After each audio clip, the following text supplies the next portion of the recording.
Bom dia, gente. Conforme prometido, vim inaugurar essa sessão bibliográfica aqui do Instagram, falar um pouquinho sobre livros.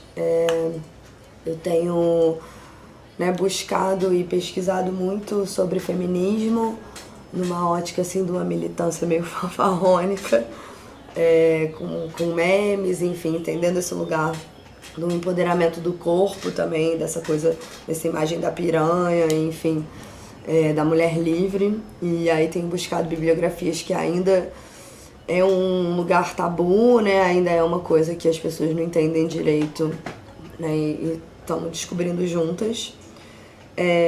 Então eu trouxe um livro que eu acho que fala muito nessa perspectiva. A gente tem uma literatura Simone de Beauvoir, né, O Segundo Sexo, que é mais clássica. Hoje a gente tem Angela Davis, Jamila, enfim, que estão buscando outros tipos de feminismo. Então esse livro eu acho que tá também nesse lugar novo, que fala de alguns assuntos que são tabu. E aí eu vou começar com um trecho dele e aí eu falo que livro que é. O capítulo se chama Vícios Frenéticos e ele já começa assim, e foi nesse capítulo que ele já me ganhou. Escrevo a partir da feiura e para as feias, as caminhoneiras, as frígidas, as mal comidas, as incomíveis, as histéricas, as taradas, todas as excluídas do grande mercado da boa moça. E começo assim para que tudo fique bem claro. Não me desculpo de nada, não vim para reclamar. Não trocaria de lugar com ninguém, porque ser eu mesma me parece um assunto muito mais interessante do que qualquer outro. Ela já me ganhou, assim, nesse primeiro parágrafo,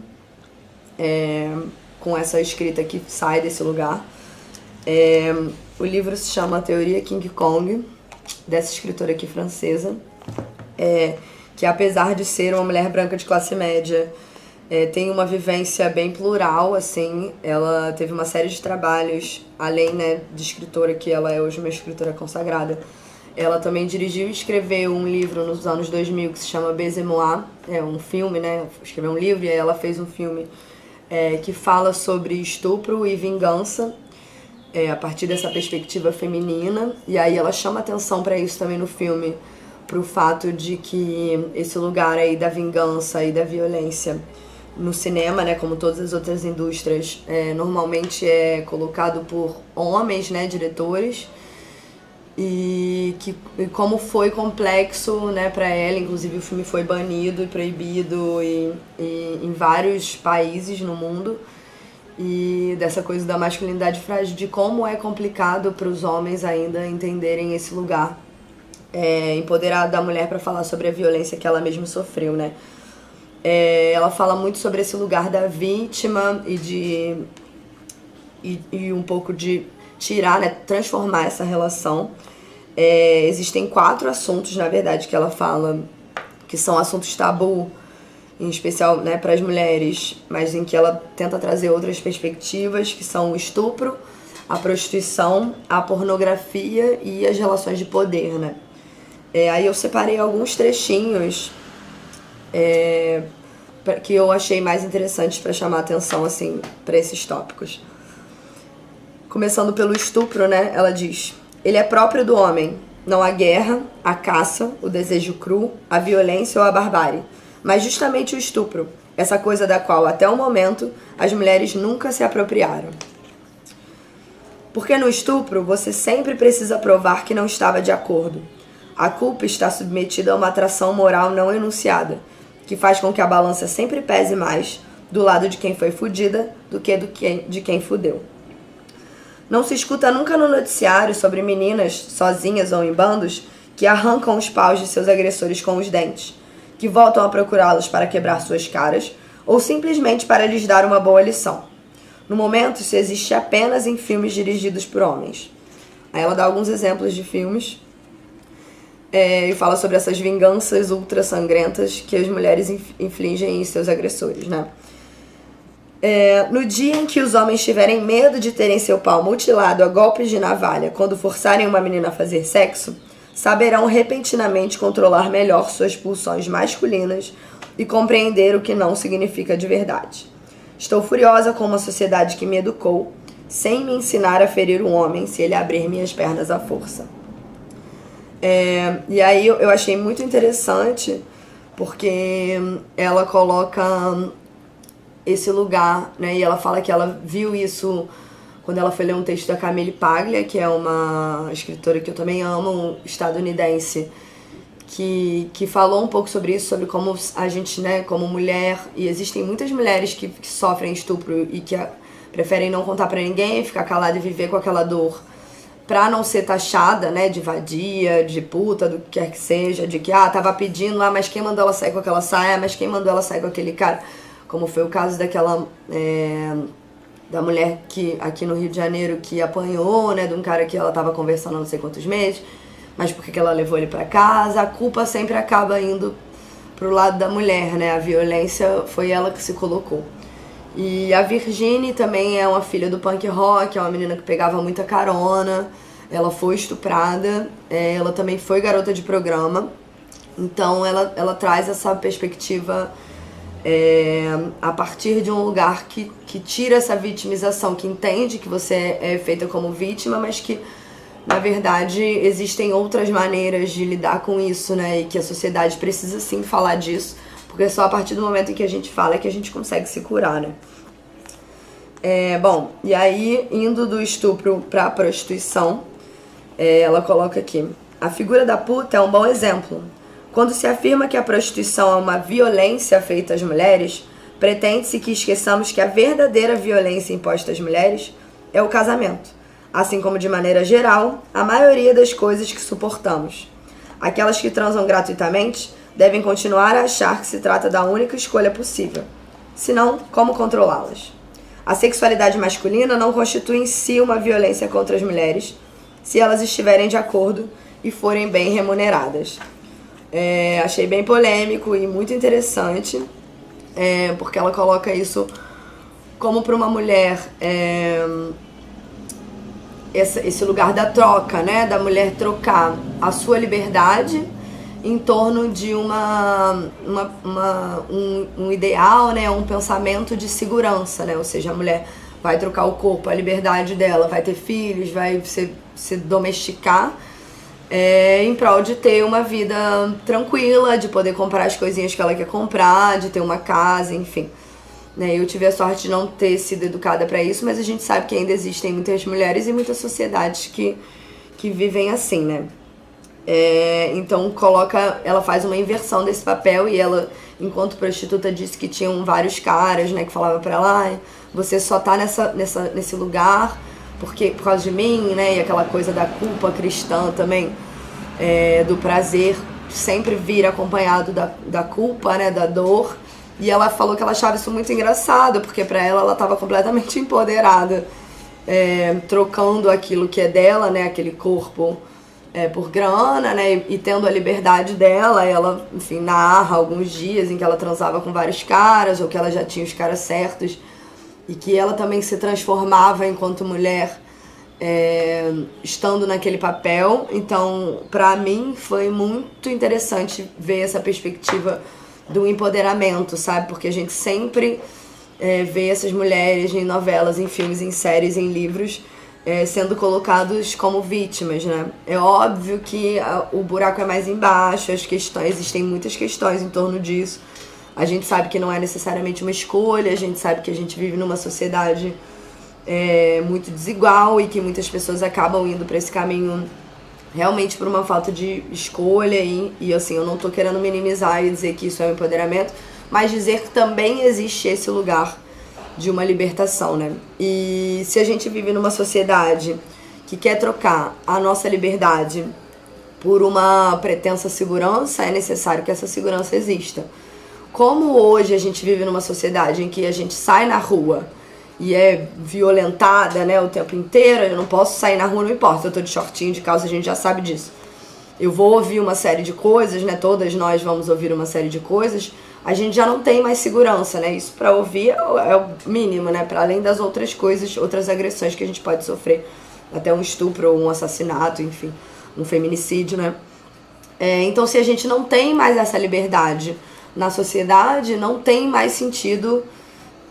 Se a gente não tem, mais a segurança, a gente não tem mais porquê entregar a nossa liberdade, né? Eu acho que é muito esse lugar do feminismo e do empoderamento, da gente entender que agora a gente é dona da gente mesmo, e que se não tem segurança, não tem por que entregar a liberdade.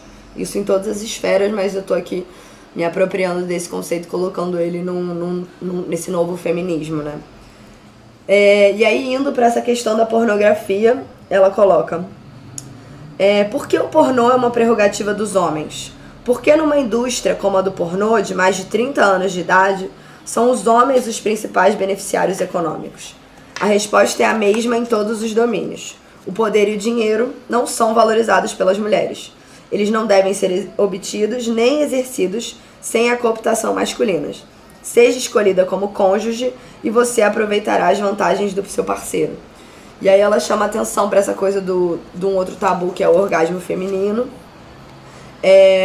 E aí falando já dessas relações de poder, né? A gente realmente não é criada, né? E a gente não se coloca nesse lugar. A gente acha que o poder e que essas disputas são coisas dos homens, né? E que a gente tá ali para acompanhar aquela coisa do por trás de um grande homem existe uma grande mulher. Então agora que a gente tá entendendo que poder e dinheiro também são feitos pra gente, e que quando a gente domina isso, a gente pode ter essa tal liberdade sem depender dos homens, né? E aí voltando, eu dei uma puladinha, eu fui pro poder, né? Mas voltando pra pornografia, ela, com esse filme do Baiser-Mois, que foi proibido em vários lugares, tiveram textos dela também que foram muito criticados, em especial por homens brancos que não entendiam, né, e que não aceitavam ela ter esse lugar de fala como ex-prostituta, enfim, essa mulher mais livre. Ela chama atenção aqui. Se, como costumam afirmar de maneira tão barulhenta, nada é mais bonito para uma mulher do que fazer os homens sonharem, por que insistir no chororô com as atrizes pornô? E aí ela chama atenção para os ativistas, né, que ela foi vítima de vários ativistas que queriam acabar com os filmes pornô, e é óbvio que a gente sabe que é uma indústria, como todas as outras, muito complicada, e em que a gente tem muita violência em relação às mulheres, né? A gente sabe que é uma indústria dominada pelos homens. Há alguns meses saíram alguns relatos de atrizes pornôs de violências muito brutais que elas sofreram, eu cheguei a publicá-las. Mas aí, de novo, chamando atenção para isso aqui que ela tá colocando uma discussão, né? Ela tá colocando uma outra perspectiva. Então eu tô assim, não tô dizendo que é maravilhoso e que a gente deve aceitar, mas que a gente precisa entender mais de uma perspectiva. Então, por que o corpo social se assanha tanto ao transformar essas atrizes pornôs em vítima, se elas têm tudo para serem as mulheres mais realizadas em matéria de sedução? Que tabu é transgredido aqui para que valha essa mobilização fervorosa? A resposta, depois de ter assistido a algumas centenas de filmes pornográficos, me parece simples. Nos filmes, a atriz pornô possui uma sexualidade masculina. Para ser mais precisa, ela se comporta exatamente como um homossexual nas salas escuras de baladas gays. Da maneira como é colocado nos filmes, ela quer sexo, não importa com quem, ela o quer em todos os buracos do corpo e goza todas as vezes, como um homem, se ele tivesse um corpo de mulher. E aí, o que eu achei muito legal é que ela coloca, e aí fazendo um comparativo com filmes de super-heróis, assim, eu sou de uma geração em que a gente não tinha tantas protagonistas femininas, né? Hoje a gente tem tido isso mais desenvolvido. E eu, como tive, bem ou mal, uma criação feminista, né? Fui criada para estudar e para fazer minha vida e não para casar, eu sempre me colocava e me identificava com aqueles super-heróis e não com as mocinhas que eles estavam tentando resgatar. Eu nunca queria ser a Mary Jane, eu queria ser o Homem-Aranha.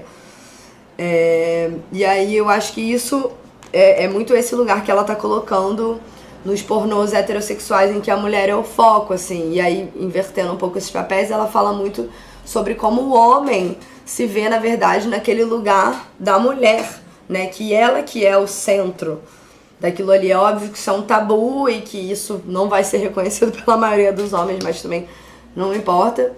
É muito interessante a gente pensar isso de como esse protagonismo feminino, né, vem a partir desse lugar, e que essa figura da heroína ou essa figura da atriz pornô, na verdade, é o espaço em que os homens e as mulheres, em que todo mundo quer ocupar, né? Na verdade, as pessoas querem, se identificam com ela.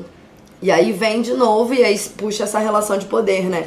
Em que ao invés de a gente banir o mercado de pornografia, na verdade a gente devia dominá-lo, né? Como todos os outros.